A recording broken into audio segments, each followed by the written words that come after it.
하나님 말씀은 요한일서 5장 10절부터입니다. 지난주에 읽었던 구절인데 오늘 또 읽습니다. 요한일서 5장 10절.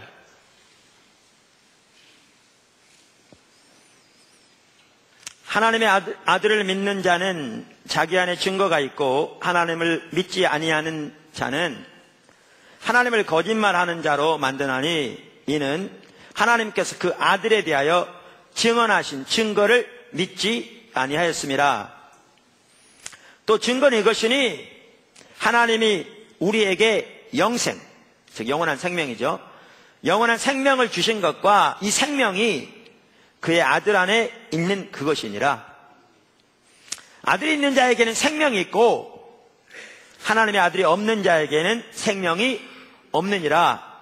지난주에 이 구절을 살펴보면서 하나님의 증거, 예수님에 대한 두 번째 시간, 그리고 어떻게 우리가 예수를 믿을 것인가라는 구체적인 방법을 살펴보았습니다. 오늘은요, 특별히 오늘 11절, 12절에 나오는 이 내용, 우리 안에 아들이 있는 자에게는 영생이 있다 그랬는데 영생은 문자 그대로 영원한 생명입니다. 그런데 여기에 보면 뭐라고 그랬냐면 이 생명이 어디에 있다고 말했냐면 아들 안에 있다는 거예요. 그저 아들이 우리에게 주어서 우리 안에 거하게 하는 게 아니라 이 영원한 생명이 아들 안에 있다는 거예요. 예수님 안에. 그리고 그 예수님이 우리 안에 그래서 있는 자는 우리에게 영원한 생명이 있다는 거죠. 단순히 우리에게 영원한 생명을 주어서 우리가 가지고 있게 한다 이렇게 표현은 안 되고요. 그 영원한 생명이 예수님 안에 있고 그래서 예수님이 우리 안에 있는 자는 영생이 있다. 이 말은 매우 중요한 의미입니다. 성경적으로. 아주 중요한 의미입니다. 그래서 그 의미를 지금 살펴보려고 합니다. 오늘. 이게 왜 중요한 의미냐면 우리가 영생만 하더라도 적지 않은 사람들이 영생하면 우리가 이 세상을 떠나면 하늘나라 가서 영원히 살다 죽지 않고 이것만 이해하는데 당연히 이게 포함되지만 성경이 말하는 영생 생명은 단순히 죽어서만 받는 것이 아니라 이 땅에서 누리는 것도 포함됩니다. 그러려면 그것이 되어지려면 오늘 여기서 말하는 이 이해, 영생이 단순히 하나님이 우리에게 주시는 것이 아니라 영생이 예수님 안에 있고 그래서 예수님이 우리 안에 있는 자가 영생을 가졌다는 이 말의 표현이 의미하는 바를 알아야 이제 우리가 그 삶을 살 수 있습니다.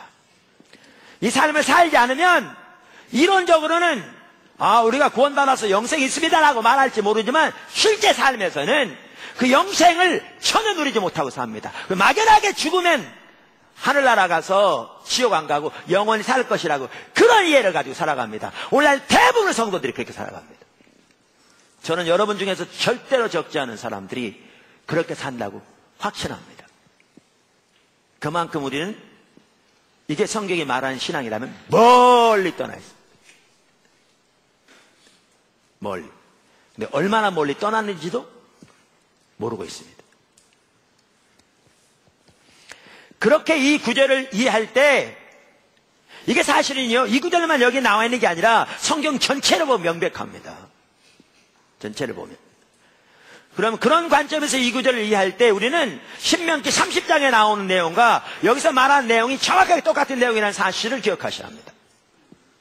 그래서 오늘은 신명기 30장을 주로 살펴보면서 오늘 이 구절과 함께 지금 말씀드린 연관된 부분을 같이 살펴보기 원하는데 여러분 모두가 여러분 안에 예수님을 모시고 살아가는 가운데 그 영원한 생명이 여러분의 삶 속에서 오늘날 누려지게 되시기를 주님의 이름으로 축원합니다.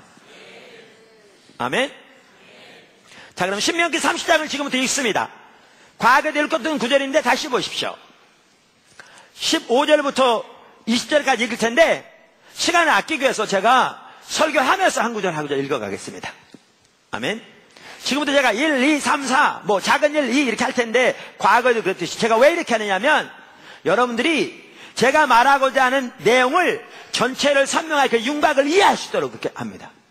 그냥 제가 쭉 해버리면 무슨 말인지 모를 수 있으니까 제가 말하고자 하는 바 그 부분이 무엇인가 선명히 보여지도록 이렇게 하는 겁니다.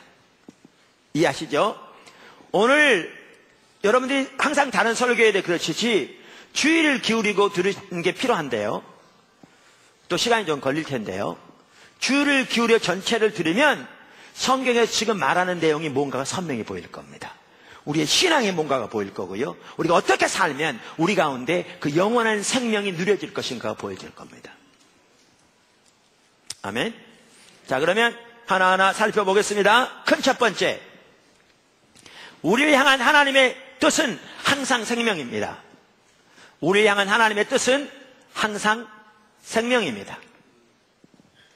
작은 첫 번째, 하나님이 우리 앞에 생명과 복 그리고 사망과 저주를 두셨습니다.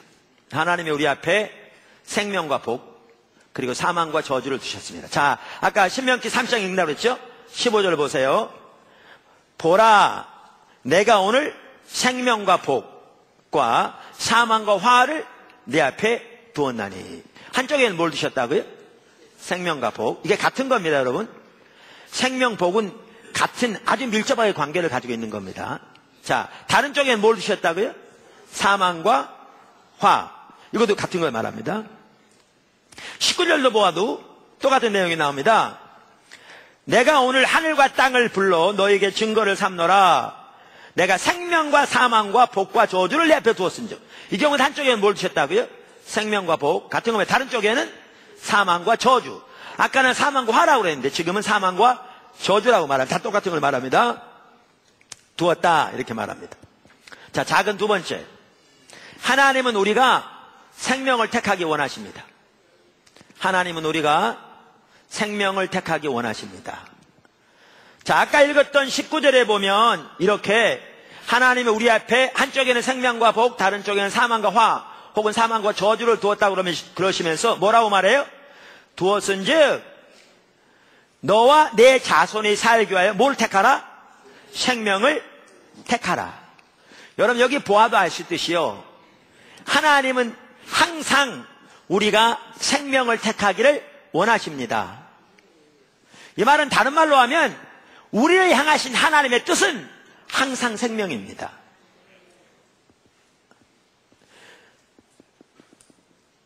다른 말로 하면 우리를 향한 하나님의 뜻은 항상 복입니다.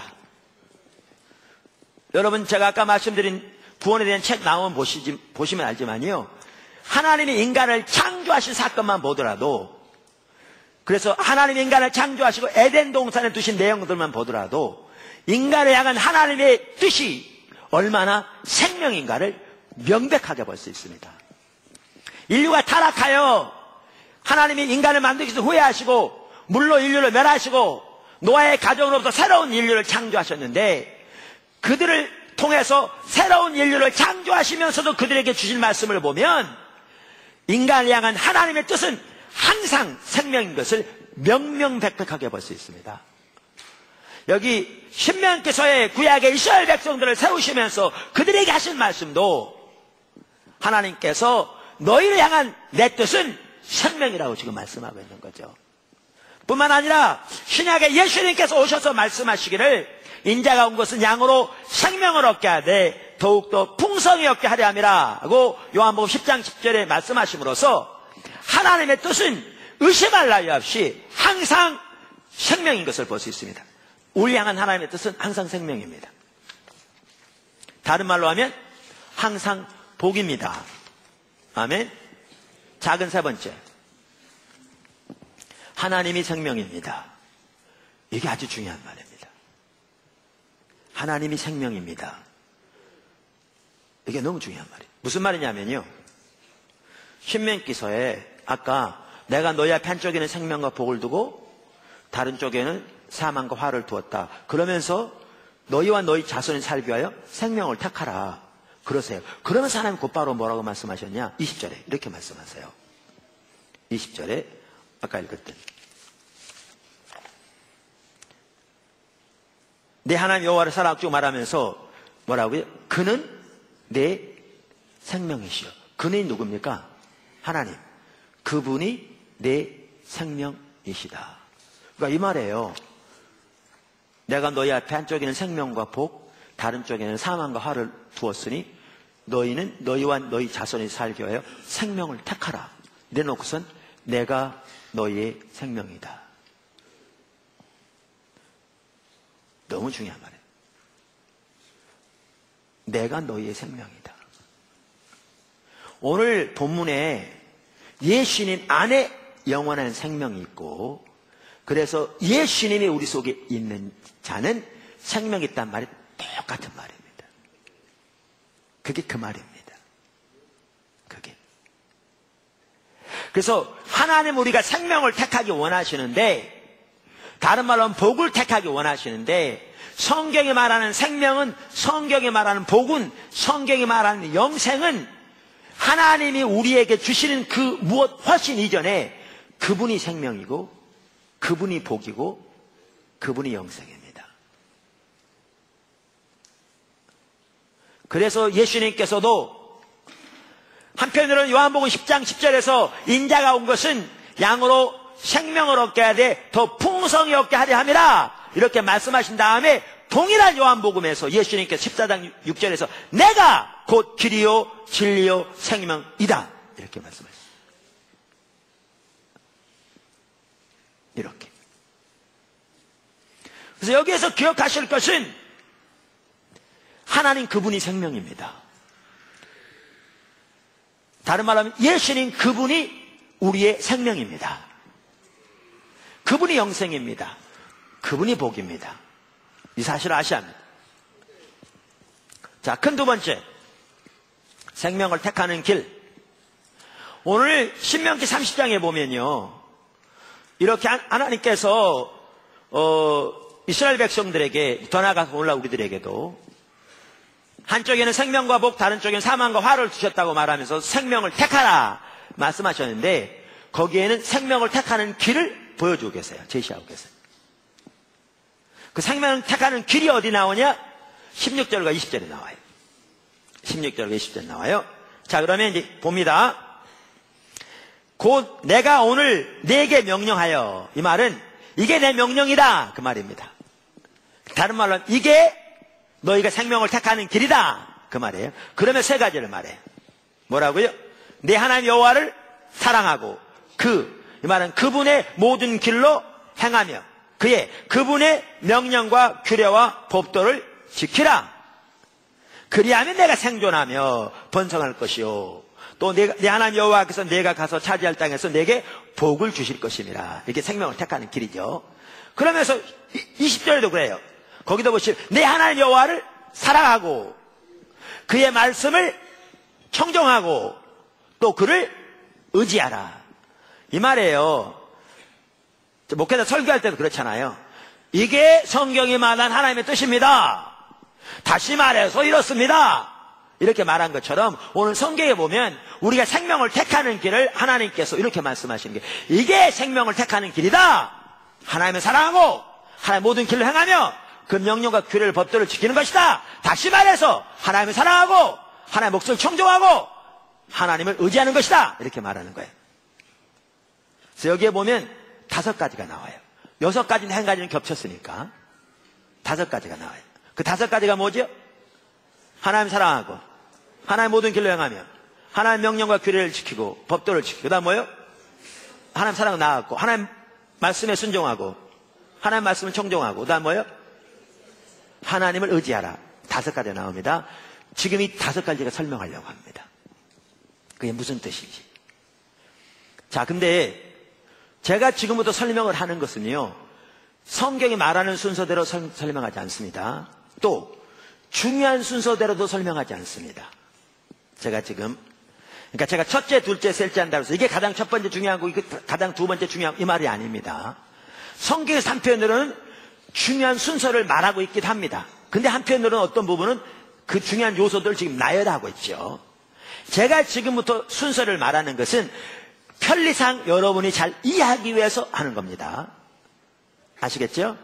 자, 그러면 살펴봅니다. 첫째,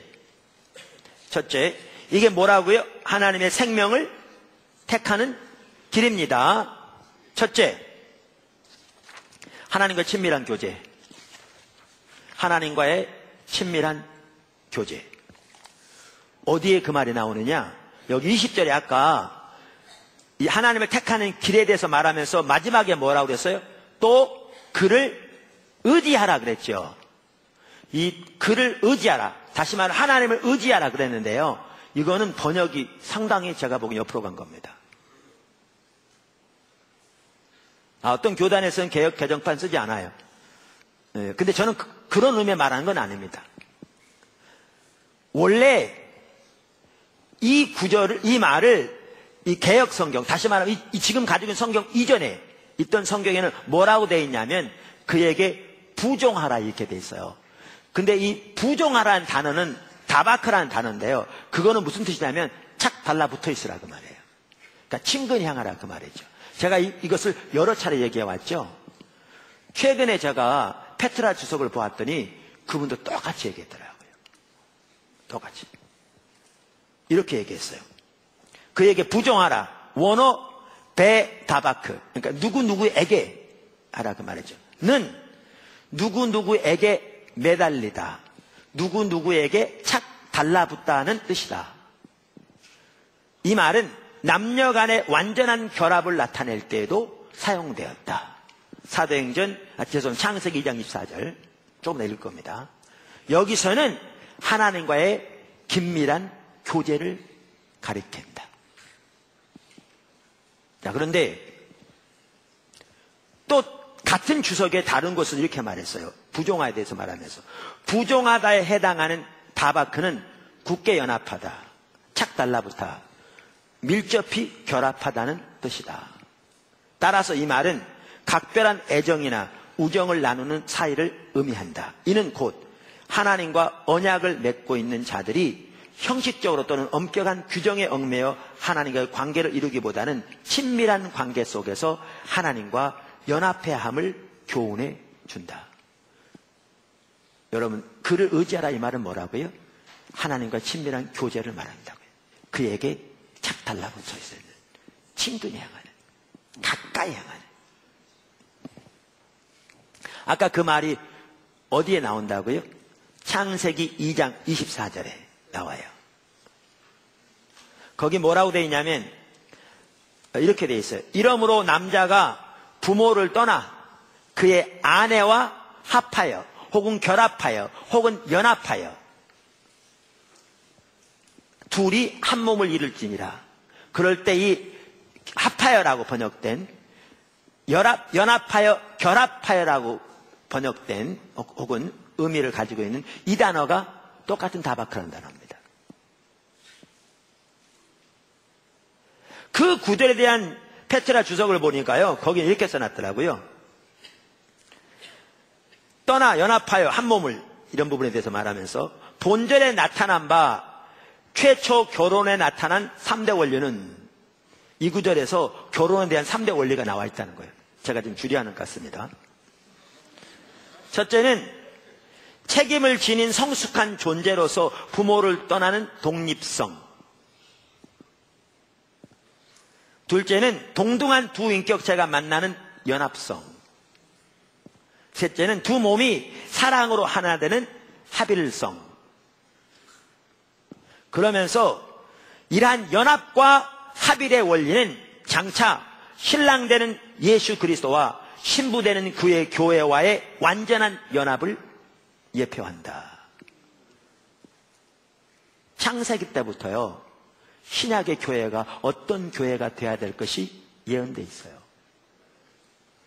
예수님께서 자신을 신랑으로, 그분의 교회인 우리를 그분의 신부로 표현하셨는데, 여기에 가장 핵심은 신랑 되신 예수 그리스도와의 사랑의 교제. 남자가 부모를 떠나 그의 아내와 합하여, 연합하여, 결합하여 한 몸을 이룰지니라. 이처럼 우리 신앙의 핵심이 뭐냐? 하나님께 착 달라붙어 있어 그분과의 친밀한 교제 가운데 있으라는 말입니다. 그래서 구약에서도 하나님과 이스라엘의 관계를 하나님이 남편 되시고 그들이 아내 된 것으로 표현하고 있기도 합니다. 아멘. 자, 그러면 여기에 두 번째, 여기에 보면 그 생명을 택하는 길이 뭐냐? 하나님을 존재를 다해서 사랑하는 것입니다. 이 부분이 가장 핵심입니다. 16절에서도 이것이 생명을 택하는 길이다. 그러면 제일 먼저 하는 게 뭐였어요? 너 하나님을 사랑하고. 그 다음에 20절에 다시 말해서 이것이 길이다. 그러면서도 같은 내용을 다른 말로 표현하되 한 단어는 동일하게 반복했어요. 주 너의 하나님을 사랑하라. 그것도 가장 먼저. 이걸 보면 하나님을 존재를 다해 사랑하는 것이 가장 중요하고 가장 우선적인 걸 볼 수 있습니다. 여기에 보면. 여기에서 하나님을 사랑하고, 이 말은 동일한 신명기에 나오는 6장에 우리가 흔히 쉐마라고 말하는 존재를 다해서 하나님을 사랑한다는 말을 의미합니다. 이 말은. 그래서 신명기 6장 4절에 이스라엘아 들으라. 우리 하나님 여호와는 오직 유일하신 여호와시니 너는 마음을 다하고 뜻을 다하고 힘을 다하여 주 하나님 여호와를 사랑하라. 이게 그 말입니다. 그래서 예수님께서도 여러 차례 말씀하시기를 이 구절을 인용하시면서 존재를 다해 하나님을 사랑하라는 신명기 6장 5절을 인용하시면서 이것이 가장 크고 첫째 되는 계명이다. 이렇게 말씀하셨습니다. 여러분, 이게 가장 중요합니다. 잘 들으십시오. 하나님과 친밀한 교제 가운데서 그분을 우리의 존재를 다해 사랑하는 이 삶이 되어지지 않으면 여러분의 삶 속에 어느 것 하나 하나님 중심적으로는 가능하지 않습니다.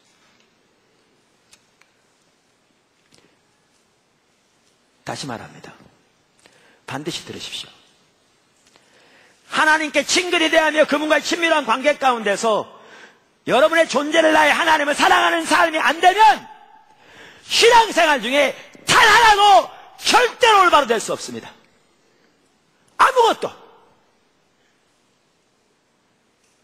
절대 올바로 될 수 없습니다. 이게 안 되면 아무것도 안 됩니다. 여러분이 가지고 있는 모든 문제는 여기서 출발합니다. 무슨 말이냐고요? 하나님과 친밀한 교제 가운데 그분을 존재를 다해 사랑하는 삶이 되지 않으면 하나님 명령에 순종하는 것 절대 가능하지 않습니다. 앞으로 나오는 내용들 절대 가능하지 않습니다. 여러분 삶 속에 하나님의 내가 넘치는 것 절대 가능하지 않습니다. 여러분이 이 땅에서 하나님의 생명을 누리는 것 절대 가능하지 않습니다. 아무것도 가능하지 않습니다. 그 어떤 하나도 가능하지 않습니다. 와서 의식은 치를 수 있습니다. 주일날 예배는 안 빠지고 드릴 수 있습니다. 와서 입을 열어 찬양도 할 수 있습니다. 헌금도 드릴 수 있습니다. 문제는 이 부분이 안 되면 여러분 삶 속에 진정한 의미에서 가능한 것이 단 하나 없습니다. 단 하나 없습니다. 여러분 그걸 모르면 성경 전체를 전혀 모르는 겁니다. 가능한 거 하나 없습니다. 여러분이 하나님의 명령을 순종하는 데 부담이 됩니까? 어렵습니까? 여러분 그게 근본적인 문제가 아니고요. 여러분 지금 하나님 안 사랑하고 있는 겁니다. 여기에 문제가 있는 겁니다. 여러분 삶 속에 하나님의 살아계신 생명의 역사가 안 나타납니까? 가장 심각한 근본적인 문제는 여러분이 하나님과 친밀한 교제 가운데 그분을 지금 존재를 사랑하고 있지 않는 겁니다. 거기에 문제가 생기면 삶의 모든 부분에 문제가 생깁니다. 관계에 문제가 생기고 환경에 문제가 생기고 하나님과 영적인 하나님의 은혜가 여러분 속에 함께하는 것에 문제가 생기고 모든 면에 문제가 생깁니다. 거기에 문제가 생기면 그걸 반드시 아셔야 합니다.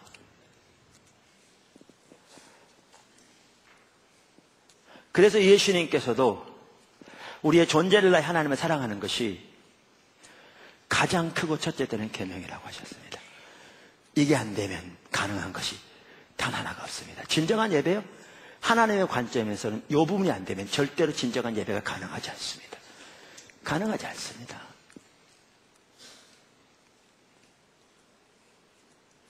그러니까 여러분 중에 내가 참 뭔가는 모르겠는데 내가 영적으로 병들었다. 내 삶 속에 기쁨도 없고 예수를 믿는 구원의 감격도 없고 내가 세상을 이기지 못하고 하나님은 내가 내 삶 속에 함께 안 하는 것 같다. 그것이 무엇이든지 내가 근본적으로 뭐가 좀 문제가 있는 것 같다. 근데 뭔지 모르겠다. 그러시니 여러분의 모든 문제는 바로 여기에 있습니다. 여러분이 존재를 다해 하나님을 사랑하지 않기 때문에 그렇습니다. 여기서부터 시작합니다.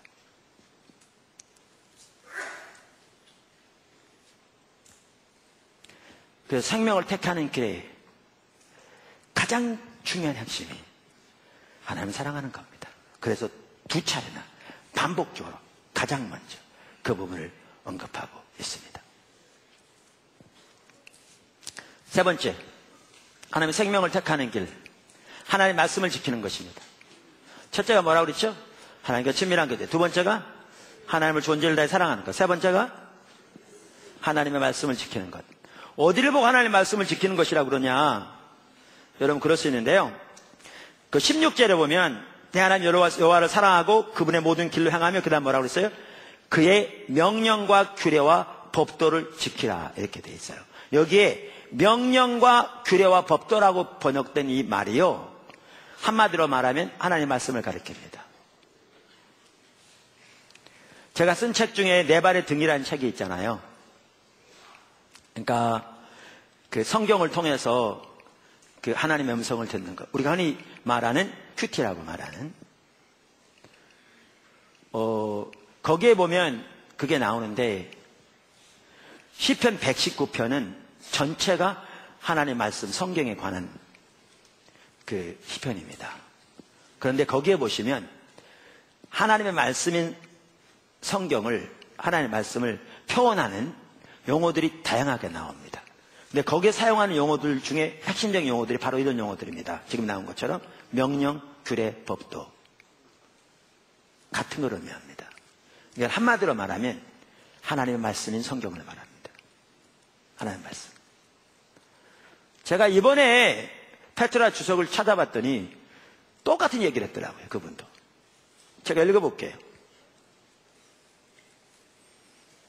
명령과 규례와 법도 사실상 모두 동의어로서 반드시 지켜야 할 하나님의 말씀에 대한 다양한 표현이다.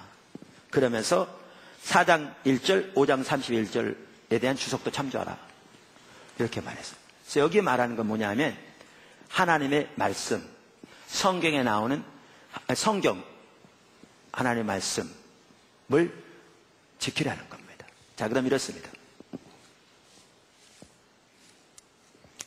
우리가 하나님께 착 달라붙어 있어서 하나님의 친밀한 교제 가운데서 하나님을 존재를 다해 사랑하는 가운데 하나님의 말씀을 지키는 삶이 같이 가게 돼 있죠. 하나님과 친밀한 교제 가운데서 하나님을 존재를 다해 사랑한다고 말하면서 하나님의 말씀을 안 지키면 하나님 사랑하는 게 아니죠. 그래서 여기 성경에 보면 생명을 택하는 길에 대해서 말하면서 하나님의 말씀을 지키는 것을 포함하고 있습니다. 근데 아까도 말씀드린 대로 여러분이 하나님의 말씀을 지키는 것이 여러분의 삶 속에 부담이 된다면, 그리고 어렵다면 여러분의 문제는 여기에 있는 게 아니라 근본적으로 하나님과 관계의 문제가 있는 겁니다. 다시 말하면 하나님을 존재를 다해 사랑하지 않기 때문에 그렇습니다. 그렇기 때문에. 그래서 요한복음 14장에 보면 예수님께서 나를 사랑하는 자는 내 명령을 지킬 것이고 나를 사랑하지 않는 자는 내 명령을 안 지킬 것이고 내 명령을 가지고 지키는 자가 나를 사랑하는 자고 내 명령을 지키지 않는 자는 나를 사랑하지 않는 자라, 이렇게 말씀하셨죠. 이렇게 말씀하셨죠. 이처럼 하나님의 생명을 택하는 길 중에 하나는 하나님의 말씀을 지키는 것입니다. 아멘. 자, 네 번째, 하나님의 길로 향하는 것. 하나님의 길로 향하는 것. 아까 16절에 보면 하나님을 사랑하고 그 다음 뭐라고요? 그러니까 그분의 모든 길로 향하라, 이렇게 됩니다. 여러분 여기에 보시면요, 하나님의 길로 향하는 것은 당연히 하나님의 말씀을 지키는 것이 포함되지만 다릅니다. 약간.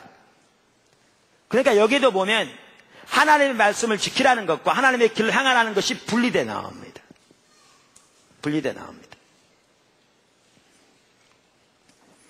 하나님의 길로 행하는 것은 단순히 명령과 규례와 다시 말해서 기록된 하나님의 말씀을 지키는 것 이상입니다. 제 얘기 잘 들으십시오. 안 그러면 엉뚱한 얘기 듣고 가서 엉뚱한 얘기 합니다. 그러니까 이 말은 성경 외에 우리가 지켜야 할 다른 기준이 있다, 그 말은 전혀 아닙니다. 성경 외에 우리가 지켜야 할 다른 기준이 있다고 말한다면 그게 이단입니다. 정확하게. 그럼 이 말은 뭐냐 하면, 잘 들으십시오. 하나님의 기준이 성경에 당연히 나오고, 이 성경이 우리의 신앙과 삶과 사역을 위한 하나님의 기준인데, 하나님의 모든 길이 성경에 다 성문화되어 있는 건 아니라는 겁니다.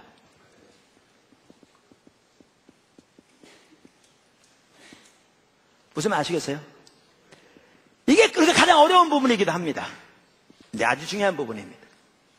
그러니까 우리가 하나님과의 친밀한 교제 가운데서 하나님을 존재를 다해 사랑하면 당연히 하나님의 길을 알고 행하게 돼 있는데, 우리 하나님과의 관계에 문제가 생기면 영적인 눈이 가려워져서 하나님의 길을 깨닫지 못하게 됩니다.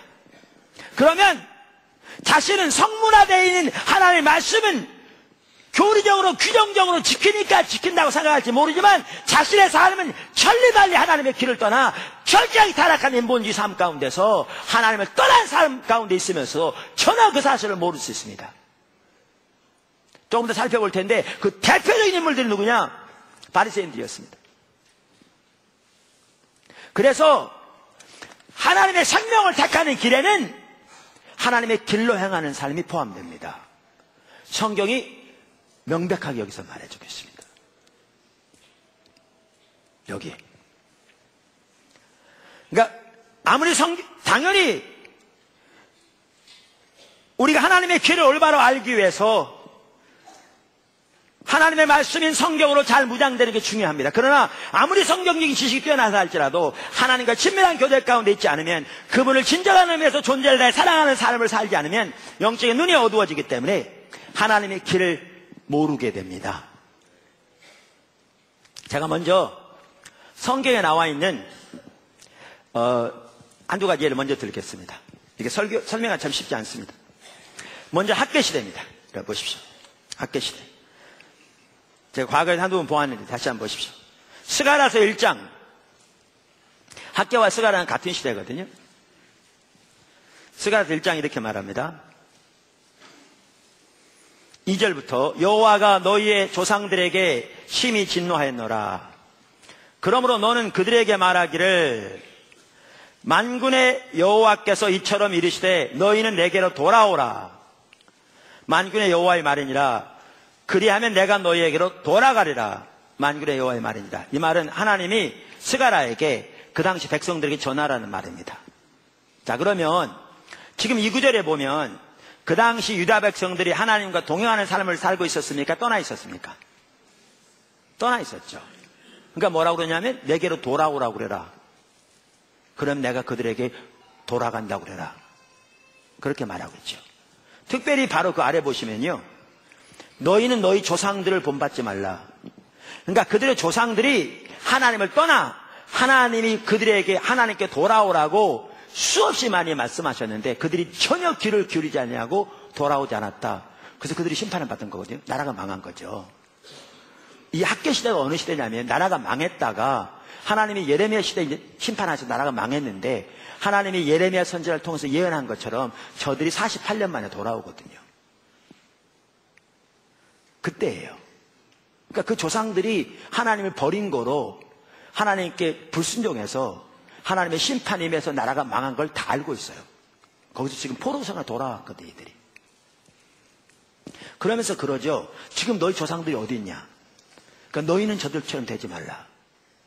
저들이 내게 돌아오지 않았다. 그러니까 너희는 내게 돌아와야 돼. 이렇게 말씀하시는 거예요. 그러니까 그들이 지금 하나님과 함께 있어 하나님 떠나 있어요? 하나님 버린 상태예요. 떠나 있어요. 자, 그래서 성경에 보면요, 하나님의 심판이 이미 그들에게 와 있었어요.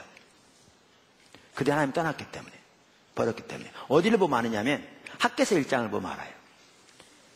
여러분, 학개와 스가랴는 같은 해부터 같은 주제를 가지고 하나님이 두 선지자를 통해 말씀하셨기 때문에 정확 같은 내용들이에요. 물론 스가랴에서 이제 더 많은 미래에 대한 예언도 있지만, 자, 그래서 학개서 1장을 보십시오. 5절. 그러므로 이제 만군의 여호와가 이같이 말하노니 너희는 너희 행위를 살필지니라. 너희 길을 살필지니라.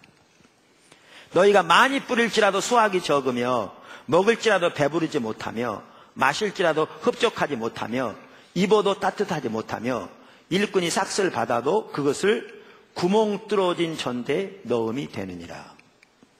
9절. 너희가 많은 것을 팔았으나 도리어 적었고 너희가 그것을 집으로 가져갔으나 내가 불어버렸느니라. 10절.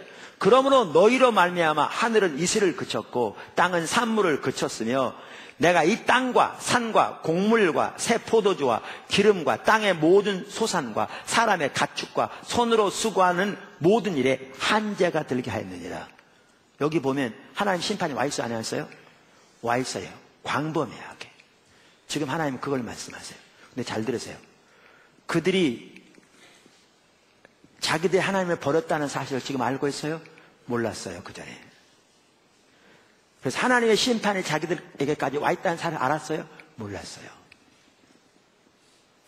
그들은 다행히 학개와 스가랴 선지자를 통해서 하나님 말씀하셨을 때 깨닫고 돌이킨 사람들이에요. 이렇게 심판이 이미 와 있었어요. 그럼 뭘 두고 하나님이 그렇게 말씀하셨느냐? 뭘 두고? 그게 학개서 1장에 나오죠? 3절, 4절 나와요. 이 성전이 황폐하였거늘 너희가 이때에 판벽한 집에 거주하는 것이 옳으냐? 그러므로 만군의 여호와가 말하노니 너 행위를, 너희 하는 길을 살펴보라. 9절도 너희가 많은 걸 팔았으나 도리어 적었고 그것을 집으로 가져갔으나 내가 불어버렸느냐? 그러면서 왜 그렇게 했느냐? 이것이 무슨 까닭이냐? 내 집은 황폐되었을 때 너희는 각각 자기의 집을 짓기 위하여 빨랐음이라. 자, 설명이 필요합니다. 아까 제가 말씀드렸죠? 하나님이 이스라엘 백성들에게 오래전부터 저들이 하나님께 돌아와야 한다고 강력하게 촉구하셨습니다. 그들이 돌이키지 않았고 끝내 예레미야 시대에 하나님이 그들을 심판하셔서 바벨론이라는 나라를 들어서 그 나라를 치셨습니다. 그래서 유다 나라가 망했습니다. 서기전 586년에 하나님께서 그런데 예레미야를 통해서 70년 만에 저들이 회복될 것이라고 하셨습니다. 근데 48년이 지난 서기전 538년에 수르바벨 총독을 중심으로 유다 백성 5만 명이 돌아왔습니다. 고레스 왕의 칙령을 통해서 돌아왔습니다. 돌아와서 저들이 성전 짓는 일을 시작했습니다. 오자마자. 그래서 2년째 되는 해 성전의 기초를 놓고 하나님께 감사 예배를 드렸습니다. 근데 어떤 일이 있었냐면 이제 이들이 뭉쳐지기 시작하고 다시 성전을 지으니까 주변 나라들이 위협을 느꼈습니다. 왜냐하면 이들이 다시 강해지면 이들에게 여러 가지 억압을 받을까 봐 이들이 계속 상소합니다. 상소하면서 하는 얘기 뭐냐면 유다 백성이 반역을 꾀한다. 그래서 그 당시 아닥사스당 왕 이사가 성전 짓는 것을 칙령으로 중단시켜 버렸습니다. 그대로 어기고 칙령을 짓는 것은 반역하는 행위에 해당합니다. 나라가 다시 망하는 거죠. 그러니까 그들이 중단했습니다. 그렇게 되기를 지금 20년 가까이 지났습니다. 이때 하나님이 학개 선지자와 스가랴 선지자를 보내서 지금 이 말씀하신 겁니다. 여기 잘 들으십시오. 그러면 이들이 원래 시작했어요. 근데 그런 불가항력적인 환경 때문에 멈추게 되었죠.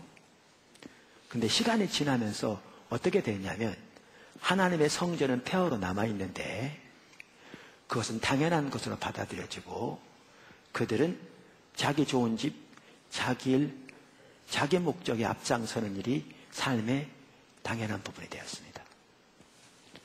여러분 잘 들으세요. 이게 어려운 게 뭐냐면요. 예를 들면 그 당시 가지고 있는 구약 성경에 모세 오경이면 거기에 써있기를 성전을 짓다가도 방해가 되어서 못 짓는 경우가 생길 경우에도 하나님을 의지하고 지속적으로 깨어서 기도할 뿐만 아니라 그 성전이 지어지기까지 거기에 초점을 맞추고 주님의 뜻이 이루어지도록 힘써야 한다라고 써있다면 그들은 자기들이 그렇게 잘못한 걸 알았을 거예요. 그런데 그런 내용이 성문화 돼 있어요? 안 돼 있어요? 안 돼 있어요. 성경에 그 내용이 안 써 있어. 그리고 그들은 자기들은 원래 하려고 했는데 그러한 불가항력적인 환경 때문에 중단됐기 때문에 그렇게 살아가는 것이 당연하다고 생각했죠. 근데 자기들도 모르는 사이에 하나님의 목적에 대해서는 관심도 없는 채 하나님의 성전이 폐허가 되어 있는데 그건 당연한 것인 것처럼 치부해버린 채 자기 일에만 빠른 거죠. 하나님의 관점에서는 철저하게 하나님을 버린 거죠.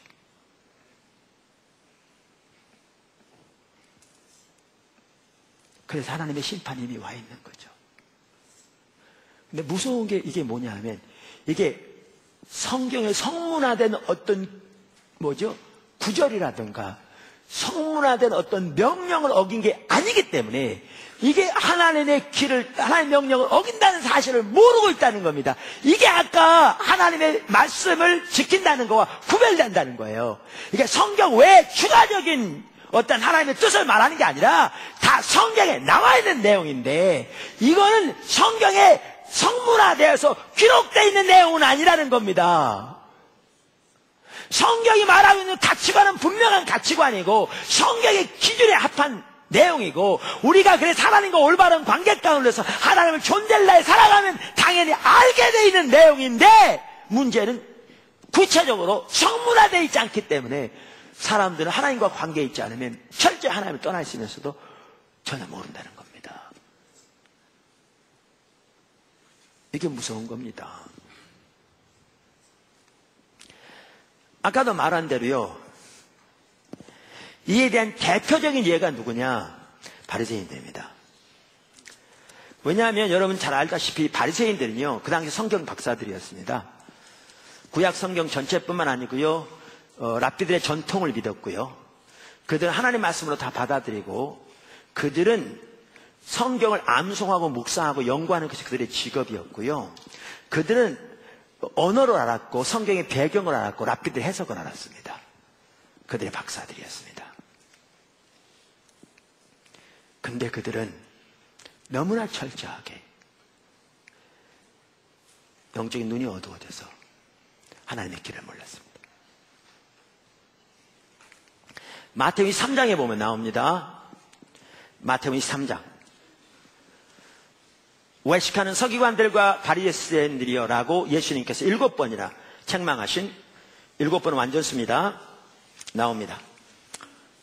예수님께서, 자, 1절부터 읽겠습니다. 이에 예수께서 무리와 제자들에게 말씀하여 이르시되 서기관들과 바리새인들이 모세의 자리에 앉았으니, 이 말은 모세의 그 권위, 하나님 말씀에 대한 권위를 말하는 거죠. 앉았으니 그러므로 무엇이든지 그들이 말하는 바는 행하고 지키되, 그러니까 영어 성경에 보면 you must obey 그랬어요. 너희는 저들이 하는 말을 반드시 지켜 행하라 이렇게 돼 있어요. 그러니까 말씀을 아까 말한 대로 지키라 그 말이죠. 지키되 그들의 행위는 본받지 말라. 그들은 말만 하고 행하지 아니하며 또 무거운 짐을 묻고 사람의 어깨에 지우되 자기는 이것을 한 손가락으로도 움직이려 하지 아니하며 그들의 모든 행위는 사람을 보이고자 하나니 그 경문 띠를 넓게 하며 옷수를 길게 하고 잔치의 윗자리와 회당의 높은 자리와 시장에서 문안받는 것과 사람에게 랍비라 선생이라 칭함을 받는 것을 좋아하느니라. 이게 이 말이에요. 어떤 부부니까 이런 구절을 읽어서 자기가 교사인데 선생님인데 학교 가서 애들한테 이 말은 애들이 선생님 그랬더니 나한테 선생님이라고 하면 안 돼. 그럼 뭐라고 그럴까요? 나한테 자매라고 그래. 또 남자면 나한테 형제라고 그래. 이 말이 아닙니다. 여기서 말하고 있는 바는. 근데 보십시오. 이게 무서운 게 뭐냐면요. 구약 성경에 잔치가 열리면 제일 그러니까 아랫자리에 앉으라 이렇게 안 써 있어요. 안 써 있어.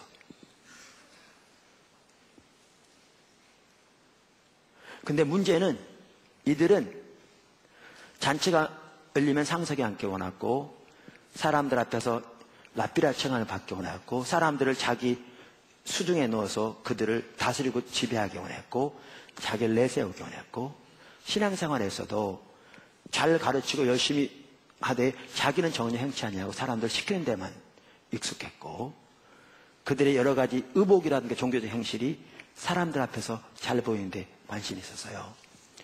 이거요, 문제는 성경에 기록된 어떤 구절을 어기는 건 아닌데 너무너무 타락한 하나님을 버린 삶이었어요.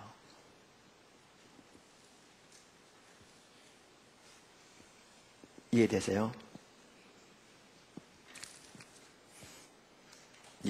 되시면 감사하고요.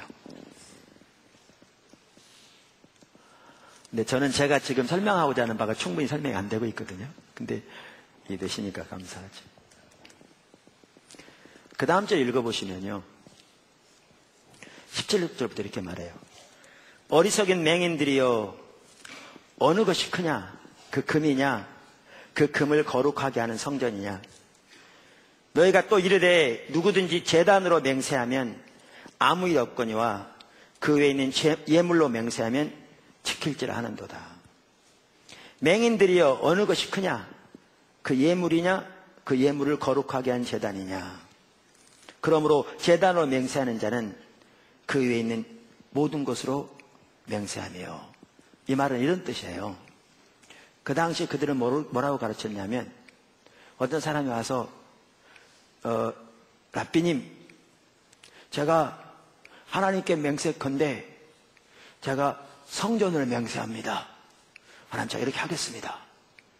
그랬는데 그 다음에 와가지고 제가 못 지켰습니다. 그러면 그 당시 바리새인은 뭐라고 그러냐면, 괜찮아, 사람이 그럴 수도 있지, 그렇게 말했어요. 근데 랍비님, 제가 하나님께 헌금을 드리기로 제가 서원했습니다. 근데 못 드렸습니다. 그러면 그거는 절대 안 돼. 너 그거를 어기면 하나님의 저주가 임해.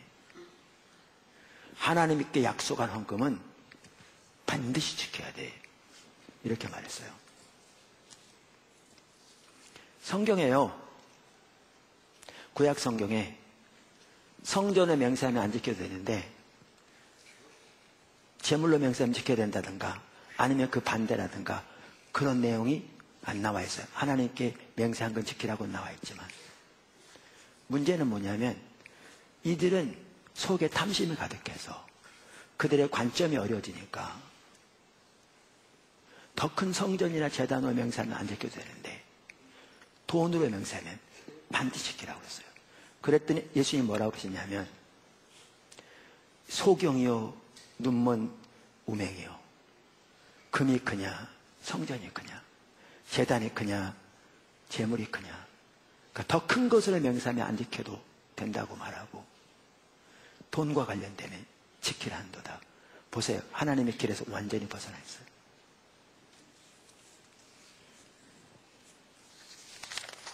실감이 안 나죠? 저도 설교하면서 실감이 안 납니다. 일부 예배 때는 실감이 훨씬 더 나던데.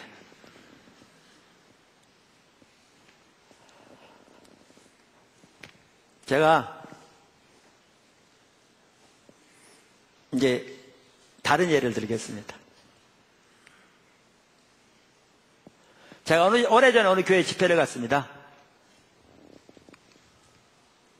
그랬더니 그 목사님이 저한테 그러더라고요. 목사님, 우리 교회 성도들은 좀 어려서 왜 그 말 하는지 이해가 안 되더라고요. 그러니까 좀 메시지를 너무 강하게 하지 말라는 얘기죠. 그럼 저는 잠이 듭니다. 왜냐하면 저를 초청하지 말든지, 옷 때문에 초청해 놓고. 그 내가 강하게 하는 게 무슨 성도들 일부러 무슨 강하게 하려고 그런 게 아니고 제가 이해하는 바대로 성경 말씀을 이해하는 대로 전하는데 그게 그분들이 강하게 받을 뿐이지. 그러면 그분들을 위해서 제가 그러면 성경 말씀이 분명히 이렇게 돼 있는데 그 말씀을 전하지 않을 수도 없고 참 쉽지 않아요. 그런 일이 있으면 저는 가면 저는 진짜로 그렇습니다. 그 제가 외부는 잘 모르는 분은 집회도 잘 안 갑니다. 그래서 어떤 분이 인터넷에서 설교를 많이 들었다고 와달라고 그러면 제가 가거나 하지 그러지 않으면 거의 안 갑니다. 잘. 그런데 저는 갈 때도 저는 진짜로 제가 한번 설교했는데 한 타임 담임 목사님 와가지고 목사님 좀 힘들겠네요. 그럼 저는 아무런 마음의 상처 없이 올 준비하고 갑니다. 저는. 근데 우리나라는 너무나 사람의 인정을 많이 따지는지 여태까지 한 번도 그런 사람은 없었습니다. 근데 제가 가서 설교하는데 제 눈에 이게 보이더라고요. 환상이 보였다는 게 아니고요. 그림이 보였다는 게 아니고 요게 딱 비춰지더라고요. 누에꽃이에서 속에서 누에가 그걸 갉아서 나와야 나박으로 날아가요. 근데 그게 안쓰러워가지고 잘라져 버리면 나박으로 못 날아갑니다. 그렇나요? 뭐가 보여지냐면 목사님이 하나님의 말씀을 전해요. 성경 말씀대로. 근데 말씀을 전해놓고 성도들이 이 말씀이 강해가지고 시험 들을까봐 시험 못 들게 하기 위해서 개인적으로 친해져 버리는 거예요. 문제는 뭐냐면 하나님의 말씀이 전파될 때 여러분 예수님이요 어떨 때는 수많은 무리가 따를 때 너희가 나를 따라오려거든 자기를 부인하고 자기 십자가를 박고 나를 따라야 한다. 그렇지 않다. 이게 합당치 않다. 가장 가까운 남편, 아내, 자식, 부모 미워하지 않으면 내게 합당치 않다. 이 말은 미워하란 말이 아니라 하나님에 대한 사랑과 가장 가까운 가족에 대한 사랑을 비교해 본다면 이게 미움이 될 만큼 하나님 먼저 사랑하라. 다시 말하면 가장 가까운 가족도 하나님의 발 앞에 내려져야 한다. 그게 그 가족을 위한 겁니다. 그래야 진정으로 그들을 올바르게 사랑할 수 있습니다. 부부 간에도 그래야 그 관계가 영원히 오래 지속됩니다. 주님 앞에 가는 그날까지. 여기 안 되니까 오늘날 그 많은 문제들이 있는 겁니다. 우리의 유익을 위해서 명령하십니다. 근데 모든 소유를 버리지 않으면 합당치 않다. 이 말은 진짜 갖다 버리라는 게 아니라 모든 소유의 주권이 실질적으로 하나님께 드려지라는 거죠. 근데 이렇게 말하니까 많은 사람이 힘들어하죠. 그래서 많이 떠나갑니다. 예수님이 기억하실 것은 저들을 위해 십자가지로 오신 분이라는 사실을 기억해야 돼요. 그만큼 사랑하신 분이에요. 그럼 왜 예수님이 그렇게 전했느냐? 저들이 그렇게 돌이켜 살 수 있으니까. 그게 그들이 살 수 있는 유일한 길이니까. 그렇지 않은 게 우상숭배니까. 그러면 예수님은 저들이 예수님을 더 이상 따르지 않고 떠날 것을 감수하면서까지 저들을 이렇게 하나님의 말씀을 전한 거죠. 저는 사람을 떨궈뜨리는데 일각에 있는 사람이라고 사람들이 그러거든요. 너무나 잘 모르는 게요. 그래서 어떤 사람은 제 속에 파란 피가 오는 줄 알아요. 저 주사 맞으면 빨간 피 나옵니다. 잘 모르는 게 여러분 성경을 보면 예수님은요 훨씬 더 심했습니다. 저는 세 발의 피입니다. 근데 예수님이 사람들을 안 사랑해서 그런 게 아니고요. 아까도 말한 대로 그들이 살 수 있는 유일한 길이 그렇게 하나님께 돌아와야 살기 때문에 그들을 위해 십자가로 오신 주님이 그렇게 말씀하신 겁니다. 잘 들으십시오. 전했어요. 근데 그러면 그 사람이 그 말씀 앞에 자기 삶이 비춰지면서 거기서 고민도 되어지고 부담도 되어지고 이제 갈등도 있고 그러다 교회 떠난 사람도 있겠죠. 무슨 놈 메시지 강하냐, 우리가 위로받으러 왔지 무슨 이런 소리 들어왔냐 등등 떠난 사람도 있겠죠. 그러나 그런 사람도 있을지 모르지만 정말 그 앞에서 엎어지고 코 깨지고 다시 실망하고 좌절하고 자기 보면서, 그러나 그 말씀 앞에 자기 삶에 비춰서 결국은 하나님의 말씀에 순종해서 자기 자신도, 때로는 자기 소유도, 가장 가까운 데는 사람도 근본적으로 거기에 삶의 영역에 주님의 주권 앞에 내려지는, 주님의 주권 통치를 그 삶의 영역에 환영하는, 모셔드린 자리로 삶이 조정되어지고 돌이킬 때 자라나게 되는 거거든요. 주님의 진정한 제자로 자라나는 거고. 근데 인간적인 방법을 통해서 그걸 차단시켜버리는 거죠. 시험 들지 않기 위해서. 그래서 영적으로 어린 신자만 가득한 거죠. 이거요, 너무너무 타락한 인본주의입니다. 문제는 성경의 어느 구절에도 하나님의 말씀을 전해놓고 성도들이 시험 들으려고 메시지 때문에 부담스러워하면 시험 들지 않기 위해서 찾아가서 개인적으로 친해주는 것은 잘못된 거라고 써있지 않습니다. 신구약 다 봐도. 근데 그거는 너무너무 타락한 인본주의입니다.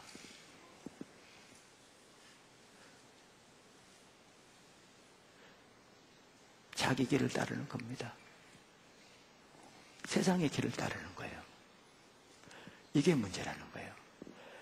하나님과 친밀한 교대 가운데 주님을 존재를 다해 사랑하면 그게 인간적인 수단과 방법에 의한 자기 개인적으로 사람 숫자 채우기 위한 수단인 것을 금방 알 텐데, 성경에 성문화되어 있지 않기 때문에 하나님의 길을 버렸으면서도 그 사실을 모르고 있는 겁니다.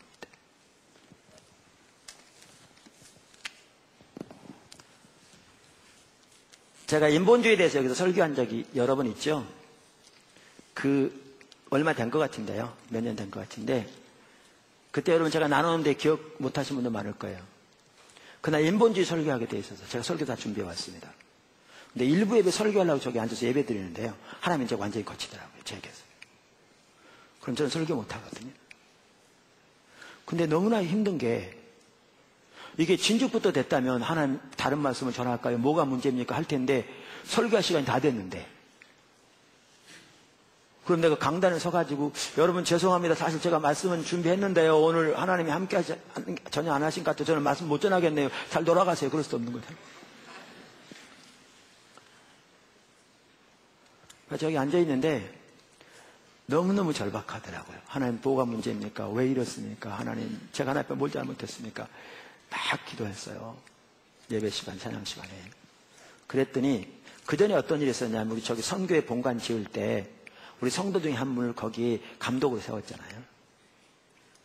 근데 일하다 보면 어떨 때 제가 지시할 내용도 있고 또 본인과 의견이 다르면 어떨 땐 좀 마찰될 때도 있잖아요. 그래서 이제 그런 일도 없고 제가 또 서로 풀기도 하고 그렇게 다 했어요. 근데 뭐가 딱 비춰지냐면, 내가 그분에게 지시하는 게 맞죠. 왜냐하면 제가 포도나무교회 담임 목사하고 세무교성 회장이니까 맞아요. 우리가 사례비 못 드렸어도 그분 많이 못 드렸어도 봉사하는 거에 대해서 일부 사례비도 드렸죠. 충분하긴 아니라도. 당연히 제가 지도하고 가이드하고 어떨 때는 지적하는 것도 맞아요. 문제는 하나님 뭘 딱 비추시냐면, 내가 그분에게 지적하고 말할 때 목사가 지체에게 대하는 자세를 하지 않고 사장이 종업원에게 대하는 자세를 했다는 거예요.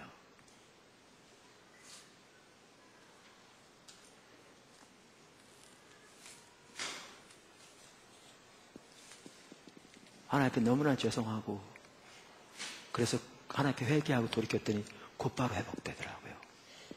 그날 인본주의 설교하는 날인데 그게 정확하게 인본주의인 걸 보이신 거죠. 성경 어디에도 목사가 교회 건물을 지을 때는, 성도들을 감독으로 세울 때는 지시하고 지도하되 목사가 성도를 대하는 자세를 해야 된다고 안 써 있어요. 사장이 종업원을 대하는 태도를 해서는 안 된다 안 써 있어. 규정을 어긴 건 아니에요.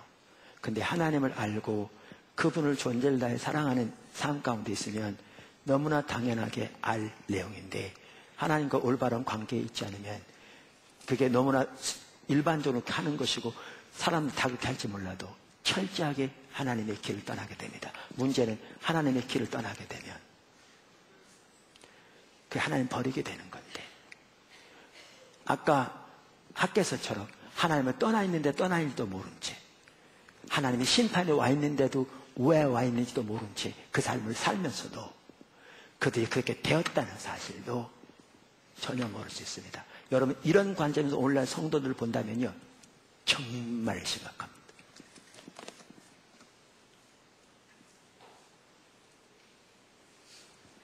그들의 말, 그들의 태도, 그들의 행실, 그 말 한마디 한마디에 나오는 그 뒤에 깔려있는 가치관, 그 배경 속에 있는 사고방식, 너무너무 심각하게 타락해 있습니다.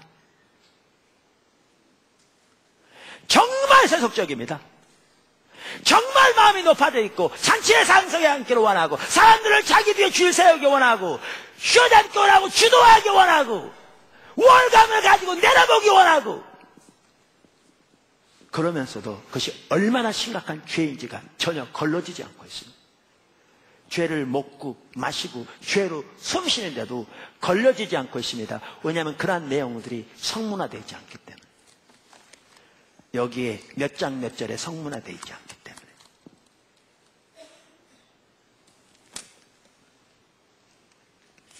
여러분, 심각한 내용이 뭔지 아십니까? 하나님과 올바른 관계에서 하나님을 존재를 다해 사랑하는 삶을 떠나면 성문화되어 있는 내용까지 가려집니다. 성문화된 내용까지 잘못 이해하게 돼요. 옆으로 가버려요. 그건 제가 좀 더 살펴보겠습니다. 이처럼 우리 삶 속에 하나님의 생명이 넘치기 위해서는 하나님의 생명을 택하는 길이 뭐냐? 하나님과 친밀한 교제 가운데서 존재를 날 사랑하고 하나님 말씀을 지키고 하나님의 길로 향하는 겁니다. 또 마지막 또 하나 있어요. 그게 뭐예요? 하나님의 목소리를 청종하는 겁니다. 하나님의 목소리를 청종하는 겁니다. 다섯 번째, 신명기 3장 20절에 보면 뭐라고 그러냐면, 네 하나님 여호와를 사랑하고 뭐라고요? 그 다음에 그의 말씀을 청종하며 그랬습니다. 근데 이 부분도요, 명확한 번역이 아닙니다. 불충분한 번역입니다. 제가 보기에. 번역한 사람들이 자기들의 신학적인 이유 때문에 그렇게 한 것 같습니다. 원래 여기에 그러니까 그의 말씀을, 그분의 말씀을 청종하며, 이 말은요, 원래 원어에는 그렇게 되어 있지 않고요, 원래 원어에는 그분의 목소리를 청종하며 이렇게 되어 있습니다. 그분의 목소리를 청종하며. 그래서 여러분, 영어 성경들을 보시면, 킹제임스 성경을 보시든지 RSV 성경을 보시든지 NIV 성경을 보시든지 주요 성경들 다 뭐라고 되어 있냐면, 그의 목소리를 청종하며 이렇게 되어 있습니다. 그러니까 이 말은, 여기서 말하는 그의 목소리를 청종한다는 말이 성경 말씀 외에 주어지는 특별한 다른 감동들을 추구하고 그것을 우선적으로 삼고 그것을 얻기 위해서 노력하는 그 삶을 살라, 그 얘기가 아닙니다. 사실 그게 아닌 걸 보여주기 위해서 이렇게 번역했을 수 있습니다. 신학적인 이유 때문에. 문제는 이겁니다. 여기에 그의 말씀을 청종하며, 이 말을 성경 말씀을 잘 연구해서 성경 말씀을 잘 지키면 된다는 식으로 이 말씀을 이해할 수 있습니다. 이건 전혀 그 내용이 아닌데, 그건 아까 말한 대로 그의 명령과 법도와 규례를 지키라, 이게 하나님의 말씀을 지키라는 말이라고요. 거기에 속해 있다고. 그럼 이건 그걸 말하는 게 아닙니다. 여러분, 그분의 목소리를 청종하라는 말은 뭐가 전제되어 있냐면, 하나님과의 개인적인 관계가 전제되어 있습니다. 하나님의 목소리를 청종한다는 내용에는 그분과의 개인적인 관계가 전제되어 있다고요. 참은 것이 잘 압니다. 그분에 관해서 잘 안다고요. 제가 83년에요 독일에서 공부하다가 한 5개월 있었습니다. 그때 붐차 아주 유명했습니다. 다 알았습니다. 그러니까 차범근인데, 범근 차잖아 영어로 하면. 그러니까 되게 서구에서는. 근데 이제 범근 따로 뜨니까, 그러니까 범이 BUM인데 독일식 발음이 이제 붐인 겁니다. 독일식 발음. 그러니까 붐차. 그래가지고 아주 유명했습니다. 나이도 나하고 비슷하고요. 그분 이제 신앙도 좋고요. 그래서 그분은 좋게 생각하고 잘 압니다. 또 교회 어디 간증 왔을 때도 이렇게 한번 얼굴도 보기도 하고. 근데 저요, 그분에 관해 좀 알 뿐이지 그분 개인적으로 모릅니다. 제가 그분한테 전화해가지고요, 잡은 것이십니까? 그런데 저 사실은 여주복 목사입니다. 누구시라고요? 저 여주복 목사입니다. 누구신데요? 전혀 모릅니다. 하나님의 목소리를 청종한다는 말 배후에는 그분과의 관계가 전제되어 있는단 말입니다. 이 말 속에는. 그러면 이 말은 뭐냐 하면 하나님과의 인격적인 친밀한 관계 가운데서 하나님의 뜻을 깨닫고 하나님의 의중을 깨닫고 하나님의 목적을 발견하고 다른 말로 하나님의 행하심을 보고 그 일에 순종하는 삶을 말합니다. 이게 이 말이 그 말입니다.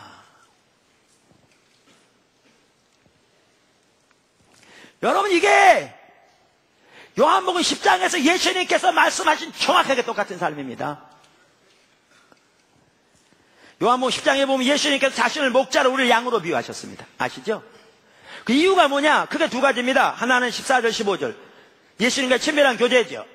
다른 말로 하나님과 친밀한 교제. 나는 선한 목자라 나는 내 양을 알고 양도 나를 아는 것이 아버지께서 나를 아시고 내가 아버지를 아는 것 같으니, 예수님이 아버지를 알고 아버지가 예수님을 아는 것처럼 그 친밀한 교제 가운데 있는 것처럼 우리가 예수님을 알고 예수님이 우리를 아는 그런 친밀한 교제 가운데 사는 것이 우리의 신앙인 것을 보여주기 위해서 이렇게 비유를 드셨다는 겁니다.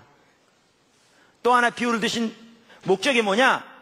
10장 27절 내 양은 내 음성을 들으며 나는 그들을 알며 그들은 나를 따르느니라. 4절 자기 양을 내어놓은 후에 앞서가면 양들이 그의 음성을 아는 거로 따라오대.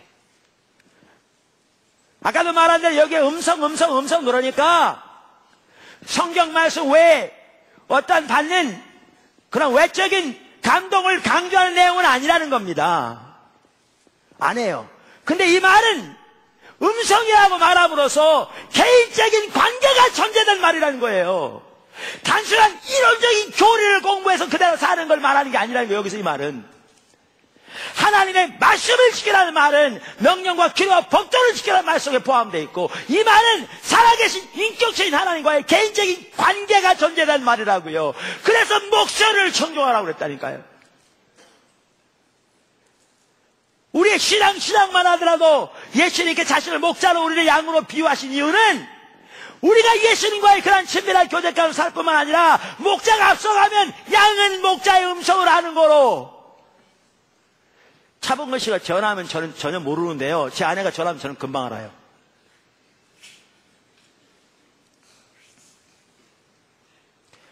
제가 제 아내한테 전화하면 자 여주봉인데 말할 필요가 없다니까요.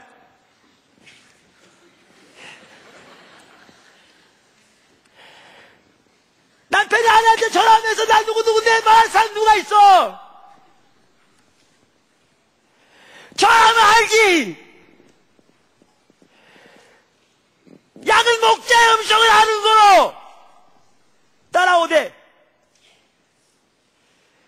개인과의 친밀한 교제 가운데서 그분의 마음과 그분의 의중과 그분의 목적을 알기에 그 앞서가신 목자를 따라가는 게 우리 신앙인 걸 보여주기 위해서 예수님께서 그렇게 말씀하신 거예요. 예수님께서 신명기 30장에서부터 하나님께서 말씀하신 신앙생활은 이처럼 하나님과의 친밀한 교제 가운데서 존재를 하여 그분을 사랑할 뿐만 아니라 그분의 말씀을 지키고 그분의 길로 행할 뿐만 아니라 그분의 의중과 그분의 목적과 그분의 의도를 발견하고 주님과의 올바른 관계에서 그 일에 청종하는 삶, 이게 하나님이 말씀하신 신앙생활이에요. 율법 시대부터 이게.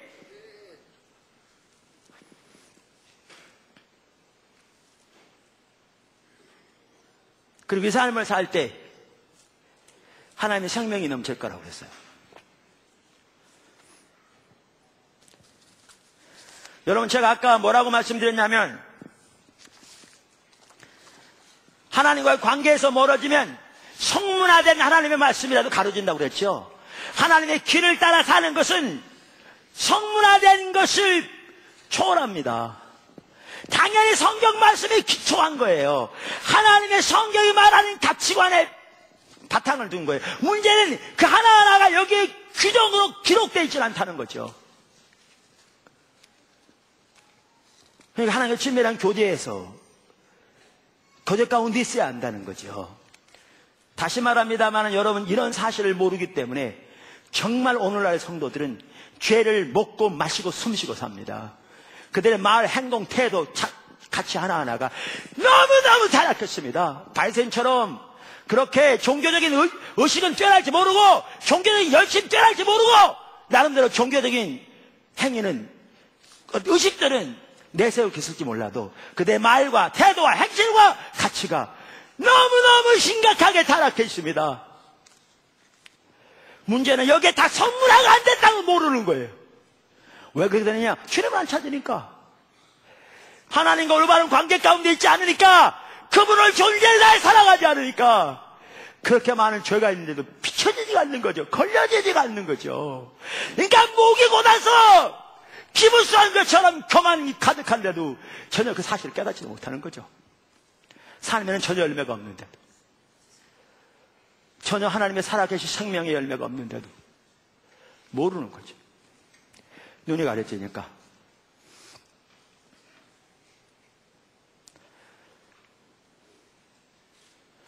그런데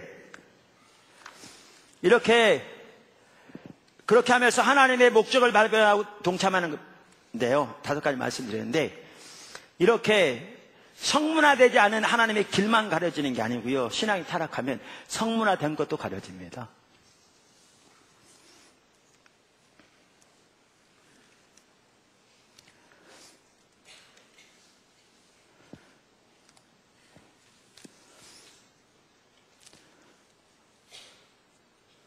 제가 지금부터 설교를 준비한 걸 다 하려면 여태까지 한 만큼 해야 돼요. 근데 제가 오늘은 아무래도 안 될 것 같아서 지금 시간 되니까 제가 어느 수준만 하고 마치겠습니다. 시간 안 넘기겠습니다. 여러분, 여기 보십시오. 아까 신명기 이 지금 30장에 나오는 이게요, 신앙의 본질이 핵심인 걸 어디를 보아도 아느냐면요, 어디를 보아도 아느냐면 뭐죠? 그 예레미야 7장을 보아도 알아요. 그거 알 수 있어요. 예레미야 7장을 한번 보세요. 우리 잘 아는 구절이에요. 여러분 많이 보셨죠? 7장 21절 이렇게 돼 있어요. 만군의 여호와 이스라엘 하나님 여호와께서 이와 같이 말씀하시되 너의 희생제물과 번제물의 고기를 아울러 먹으라. 이게 그 말이라고 그랬죠. 영어 성경 NIV에 보면 Go ahead, add your burnt offerings to your other sacrifices. 너희가 다른 희생들에다가 번제물도 더해라. And eat the meat yourselves. 그리고 고기는 너희나 먹어라. 어떤 분이 말하기를 그 말은 너희가 처음 먹으라 그 뜻이래요. 그만큼 이제 하나님께서 이렇게 뭐죠? 안 바르신 걸 말하는 거죠. 그러면서 이렇게 말하죠. 사실은 내가 너희 조상들을 애굽 땅에서 인도하여 낸 날에 번제나 희생에 대해서 말하지 아니하며 명령하지 아니하고, 이 말은 안 말했다는 내용이 아니에요. 여러분 성경 보세요. 출애굽기, 레위기, 민수기 보세요. 얼마나 많이 말씀하셨나? 정말 많이 말씀하셨어요. 근데 지금 주님이 안 말씀하셨다는 거죠. 이 말을 여러 번 살펴본 것처럼 안 말했다는 게 아니에요.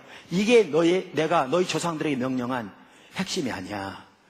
이게 가장 근본이 아니야. 그 말이에요.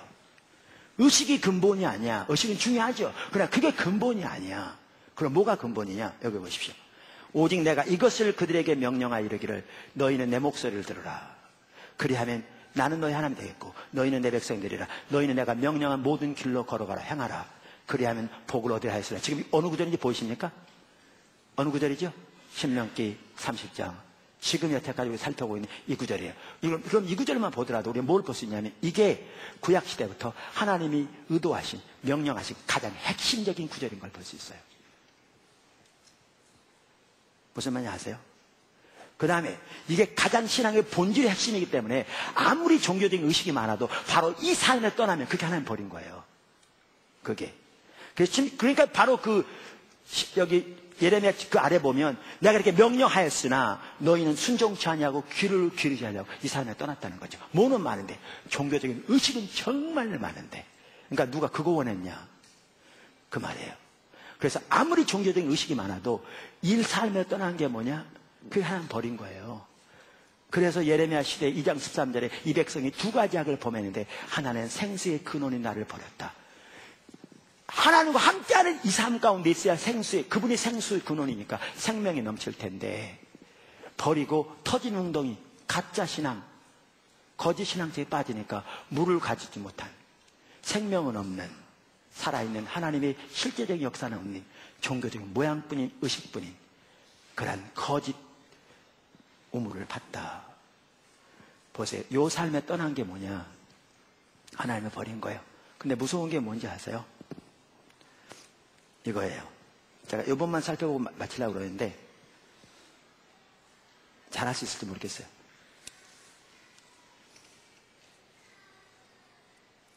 사두개인들이요, 그들은 부활이 없다고 그랬어요. 왜냐하면 사두개인들은 모세 오경만 믿었어요. 나머지는 성경을 안 믿었어요. 그러니까 이제 나중 갈수록 부활이라는 내세에 대해서 많이 기록하고 있는데, 얼뜻 보기에 모세 오경에는 그 부분이 없거든요.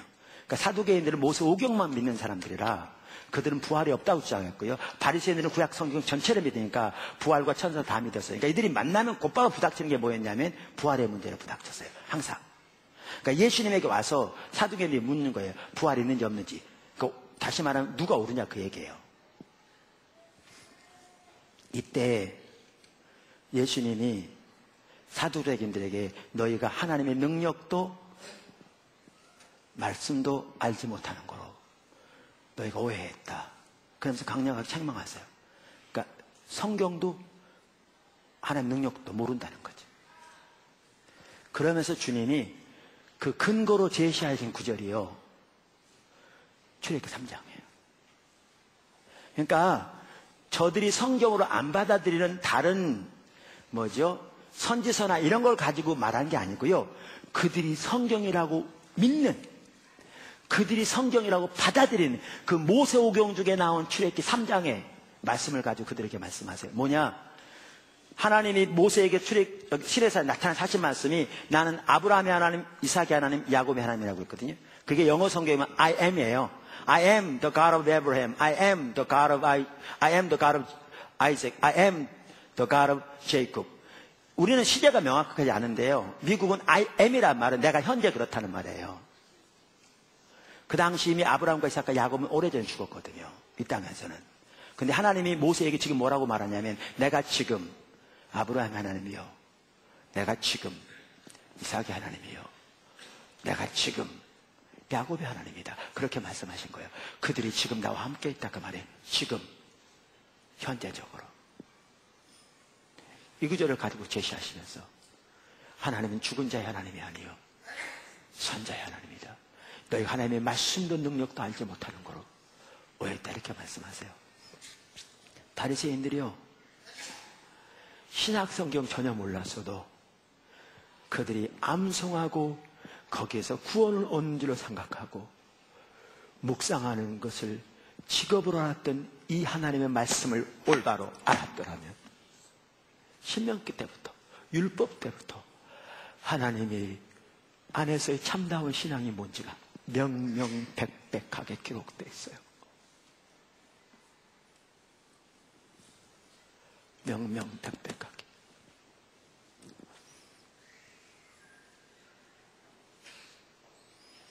근데 예수님께서 요한복음 5장에 말씀하신 것처럼 37절, 나를 보내신 아버지께서 친히 나를 위하여 증언하셨느니라. 너희는 아무 때에도 그분의 음성을 듣지 못하였고 그분의 형상을 보지 못하세요. 그는 그분을 가리키는 거예요. 그 말씀이 너희 속에 거하지 아니하니 이는 그가 보내신 이를 믿지 아니함이라. 너희가 성경에서 영생을 얻는 생각하고 성경을 연구하거니와 성경이 내게 대해 증거하는 것이다. 성경을 그렇게 연구하고 성경을 그렇게 묵상하는데도 하나님을 한 번도 하나님과 개인적인 교제 가운데 있지 않았어요.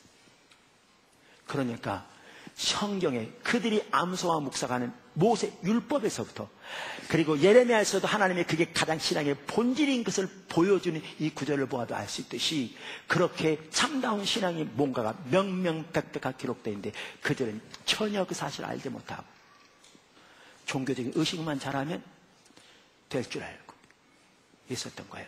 그러니까 주님이 그러시는 거죠. 근처와 박할 11조를 드리면서도 더 중요한 의와 신과 인은 버렸다. 너희가 나는 인애를 원하고 제사를 원치 아니하는 말의 뜻을 알았더라면 너희가 무죄한 자를 정죄하지 아니하였으리라. 여러분, 오늘날 주님을 추구하지 않으면요, 성경에 성문화되어 있지 않은 그러나 분명한 성경적인 가치와 기준에 토대한 하나님의 길을 전혀 모를 뿐만 아니라 성경의 신구약 전체적으로 성문화되어 있는데도 불구하고 뭐가 참다운 신앙인지 못해서 완전히 눈을 멀어버립니다. 오늘날 대부분의 성도들이 그런 상태에 있습니다. 이렇게 떠나 있으면서 몇 가지 종교적인 의식만 하면 그걸 신앙생활이라고 하고 있습니다. 구약에서부터 이렇게 명백하고 신약엔 더 말할 것이 정확하게 똑같은 내용을 말하고 있는데, 그리고 구약의 이스라엘 백성들이 그렇게 의식은 많았을지 모르지만 바로 이 삶에서 떠나니까 하나님 버린 것은 심판이 왔고 하나님 생명이 거쳐져 있고 그렇게 성경에 기록되어 있는데, 우리는 신약까지 가지고 있으면서 하나님과의 관계가 멀어지면 눈이 멀어지니까 성문화된 하나님의 길이라도 완전히 눈이 가려서 모르게 됩니다. 돈 무서운 게 뭔지 아십니까? 신약시대에는 아까 신명기 3장 30장 이 삶을 우리도록 살도록 하나님이 어떻게까지 하셨냐면, 하나님의 아들 예수를 이 땅에 보내셔서 우리를 대신하여 나무에 달려 돌아가심으로 율법의 저주를 받게 하사 우리를 율법의 저주 속량하셔서 죄와 사단과 사망과 율법의 권세에서 우리를 자유케 하실 뿐만 아니라 하나님의 영 성령을 우리 속에 보내셔서 이 삶을 살 수 있도록 하셨는데도 눈이 멀어 있습니다. 주님 앞에 서는 그날 절대로 핑계치 못할 겁니다. 신구약을 하나님의 말씀이라고 믿는다고 그렇게 힘주어 말하는 성도들이 하나님이 이 엄청난 일을 행하시고 그 엄청난 축복을 주셨는데도 율법에서 명백하게 말하고 있는 우리의 신앙이 무엇인가조차 완전히 가려진 상황 가운데 있는 그 상태, 그날에 절대로 핑계치 못할 겁니다. 똑같습니다.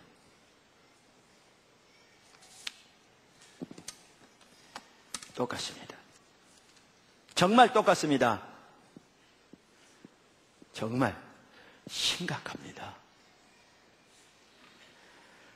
그러면 이 삶을 살 때 하나님의 생명이 넘칩니다. 무슨 말이냐면 아까 뭐라고 그랬냐면, 내가 너희 앞에 생명과 복을 두고 사망과 화를 두었다고 말하면서 생명을 택하라고 그러면서 내가 곧 너희의 생명이라고 그랬어요. 성경 여러 곳에서 너희가 나와 함께하면 내가 너희와 함께하리라. 이 하나님과 함께한단 말이 지금 이 신명기 3장에 나온 이 삶을 사랑해 하나님과 함께하는 겁니다. 제가 이 부분 여러분 앞에 살펴봤고 지금 다시 살펴볼 시간이 없어서 간단히 말하면 이게 함께하는 겁니다. 이걸 떠나게 하나님 버린 겁니다. 종교의 의식이 많아도 아무리 예레미야 시대처럼. 그리고 하나님과 함께하면 하나님 그분이 함께하신다. 그럼 그분이 생명이니까 그분의 살아계신 실제적인 역사가 우리 가운데 넘치는 겁니다. 이게 성경이 말하는 생명이, 이게 성경이 말하는 복입니다. 영생만 하더라도 아까 뭐라고 말했냐면 영생이 예수 안에 있다고 말했습니다. 예수가 우리 안에 있는 사람은, 그러면 구원을 받았기 때문에 우리는 지옥 안 가는 천국 가는 복음 주서 샀다, 그게 아니라 당연히 우리가 영원한 생명을 가지고 있죠. 그러나 영원한 생명 그날에만 누리는 게 아니고 우리가 오늘날 살아갈 때 이렇게 하나님이 말씀하신 이 삶을 살 때 이것이 하나님과 함께하는 삶이고, 그럼 하나님 우리와 함께하시고 예수님 우리와 함께하시고 그 생명이 예수 안에 하나님 안에 있기 때문에 그분이 우리의 생명이고 그 예수가 우리의 생명이기 때문에 우리가 이 삶을 살 때 그 영원한 생명의 실제적인 그 승리를, 그 은혜를 우리의 삶에서 날마다 누리게 됩니다. 그게 하나님의 공급이건, 그게 하나님의 보호건, 그게 하나님의 인도하심이건, 그게 하나님의 지키심이건, 그게 하나님의 뜻이 우리를 통해서 이루어지는 것이건, 그게 하나님의 뜻이 우리의 삶 속에 이루어지는 것이건, 하나님께서 하나님의 자녀들에게, 하나님의 백성들에게 만세전부터 예비하시고 창조부터 계획하시고 이스라엘 부르실 때부터 그들에게 약속하시고, 그들이 실패했을 때 예수를 보내서 하나님의 아들 삼으사, 자녀 삼으사, 하나님 백성 삼으사 그의 백성에게 약속하신 그 모든 생명을, 그 삶을 살 때 우리가 살면서 실제로 누리게 되는 겁니다. 그게 기독교 신앙입니다. 그게 이 모든 게 생명이 예수 안에 있다는 그 말 속에 포함되는 내용입니다. 그저 예수를 믿으면 우리에게 줘서 우리가 영생을 소유하도록 하는 게 아니라 영원한 생명이 그 안에 있어서 누구든지 아들을 가지고 있는 자는 영생을 가졌다는 말 속에 포함되어 있는 내용입니다. 이게. 그게 우리 신앙입니다. 그리고 이 신앙의 관점을 보아야 오늘날 우리의 처지를 볼 수 있고 또 어떻게 하나님의 생명과 은혜가 우리 삶 속에 풍성한 삶을 우리가 돌이켜야 할지가 보입니다. 신명기 30장은 율법에 나오는 내용이지만 정확하게 우리의 신앙의 길을 모세오경 때부터 하나님이 계시하신 핵심적인 내용입니다. 이게 우리가 살아야 할 삶입니다. 포도나무께 지체들이 우리들이 다 이 삶을 살게 되고 축복합니다. 배우고 교제하고 주님을 찾고 아버지의 동참하는 삶을 살아가면서 이 삶을 우리 모두가 배워가게 되기를 주 예수 그리스도 우리를 위해 이 땅에 오신 하나님의 아들 그 예수 그리스도 이름으로 축복합니다. 기도하겠습니다.